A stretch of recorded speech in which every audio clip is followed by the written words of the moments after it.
سلام دوستو، اپریل 2026 کے پہلے ہفتے کی ایک پراسرار رات تھی۔ ایک امریکی ایئر کرافٹ نے خفیہ طور پر برطانیہ کے air base royal air force Lakenheath سے اڑان بھری۔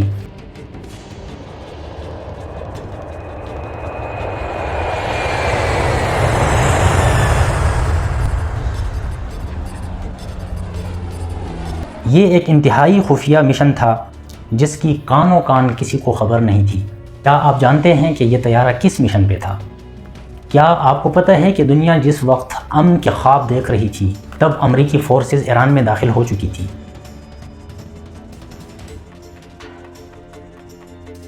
کیا ایران پر ایٹمی حملے کا کاؤنٹ ڈاؤن شروع ہو چکا ہے؟ اس کے بعد واپسی کا کوئی راستہ نہیں ہوگا۔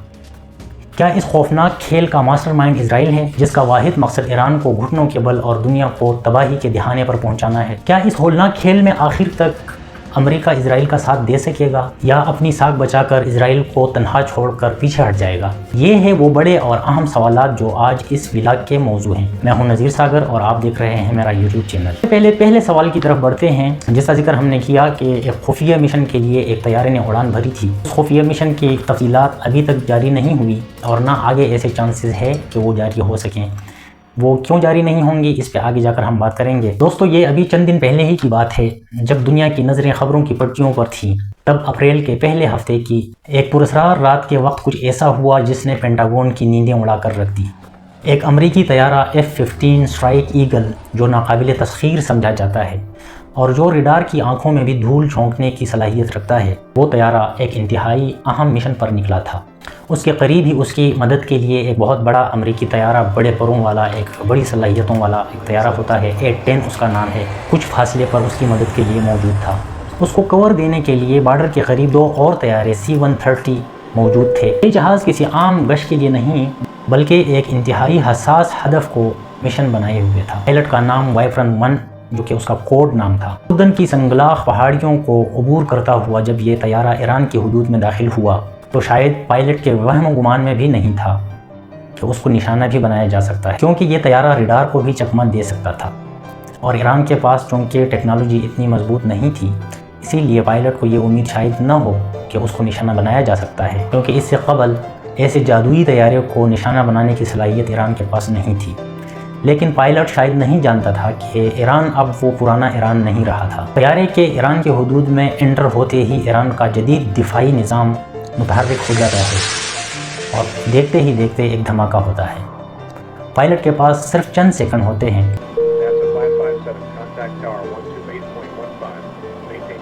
وہ ایجیکٹ کا بٹن دباتا ہے اور ایران کی سنگلاخ پہاڑیوں میں اترتا ہے۔ دوستو، اصلی کھیل یہیں سے شروع ہوتا ہے۔ ہم سب جانتے ہیں کہ اس پائلٹ کے لیے امریکہ نے کتنی قربانی دی، کتنا نقصان اٹھایا، لیکن اہم بات یہ ہے کہ اگر اس پائلٹ کے پاس کچھ بڑے راز نہ ہوتے تو شاید امریکہ اتنا بڑا نقصان نہ اٹھاتا، اتنی بڑی قربانی اس ایک پائلٹ کے لیے نہ دیتا۔ اصل کہانی اس کے پیچھے کچھ اور تھی۔ ایک وہ طیارہ جو اس کے قریب تھا A-10، دو وہ طیارے جو اس کو کور دینے کے لیے بارڈر کے آس پاس تھے وہ بھی آئے، ان کو بھی ایران نے نشانہ بنایا۔ اس کے بعد دو ہیلی کاپٹر، بلیک ہاک ہیلی کاپٹرز آئے، ان کو بھی ایران نے دھول چٹا دی۔ دو ڈرون طیارے، ایک امریکی MQ-9 اور ایک اسرائیلی ہمس 900، یہ دو ڈرون، کل ملا کے 8 ایئر کرافٹ ایران نے گرائے ہیں اسی دن۔ 8 ایئر کرافٹ اور 4 فوجیوں کے مرنے کی قیمت پر ایران نے پائلٹ کو تو بازیاب کرا دیا، لیکن پیچھے کچھ سوالات چھوڑ گیا۔ کیا یہ سب کچھ ایک پائلٹ کے لیے ہوا؟ اور یہ پائلٹ آیا کیوں تھا؟ ظاہر سی بات ہے کہ یہ جہاز جو ایران میں آئے تھے، انٹر ہوئے تھے، یہ بمباری والے نہیں تھے۔ ان میں جو دو طیارے ہم بات کر رہے ہیں وہ کارگو ہیں جو فوجیوں کو ایک جگہ سے دوسری جگہ لے جاتے ہیں اور سامان لے جاتے ہیں۔ ایک طیارے میں کم سے کم 100 فوجی سما سکتے ہیں۔ لیکن سوال یہ ہے کہ یہ صرف یہاں یہ 3-4 یا جو جن 8 ایئر کرافٹ کی ہم نے بات کی ہے، یہ 8 نہیں تھے۔ اس مشن پہ بتایا جاتا ہے کہ 120 سے لے کر 150 طیارے اس مشن میں شامل تھے۔ اب یہ مشن تھا کیا؟ حقیقت میں یہ ایک مشن تھا ایران میں زمینی فوج داخل کرنے کا، اور دوسری بات یہ تھی کہ ایران کا جو یورینیم حاصل کر کے اس کی ایٹمی طاقت کو ختم کرنا چاہتے تھے، یہ اس مشن پہ یہ طیارے آئے تھے اور ساتھ ساتھ اپنی افواج کو بھی ایران کی زمینوں پر اتارنے کے لیے آئے تھے۔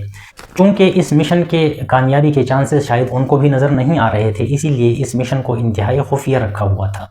اور جب یہ ایران میں داخل ہوئے اور بہت بری طرح ناکام ہوئے، 8 طیارے اپنے کھوئے۔ اب اگر یہ واپس چلے جاتے تو دنیا کو بتانے کے لیے ان کے پاس کچھ نہیں تھا، کیونکہ ایران میں داخلے کے بعد ان کو ایرانی فورسز کی طرف سے جو رسپانس ملا ہے، ان سے ان کی ساری امیدوں پہ پانی پھر گیا اور مکمل نا امید ہو گئے، اور انہوں نے یہ تسلیم کر لیا کہ ایران میں زمینی فورسز اتارنا ممکن نہیں ہے، کیونکہ وہ پہلے سے تیار بیٹھے تھے۔ اس مشن میں بری طرح ناکامی کے بعد انہوں نے اس مشن کو پائلٹ کے ساتھ جوڑ دیا اور اس کا نام کومبٹ سرچ اینڈ ریسکیو مشن رکھ دیا، کیونکہ اگر یہ پائلٹ سے اس مشن کو نہ جوڑتے تو ان کے پاس ان سوالات کے جوابات نہیں تھے کہ یہ ایران میں کیا کرنے گئے تھے، کارگو تیاری کیا کرنے گئے تھے، کس مشن پہ گئے تھے اور کیا کامیابی حاصل ہوئی یا نہیں ہوئی۔ لہٰذا اس مشن کو پائلٹ کے ساتھ جوڑ کر انہوں نے ڈونلڈ ٹرمپ نے اپنی فتح کا اعلان کر دیا۔ اس کا کیا ہے، وہ تو روز اپنی فتح کا اعلان کرتا ہے اور اپنے قریبی عہدیداروں سے مبارکبادیں بھی وصول کرتا رہتا ہے۔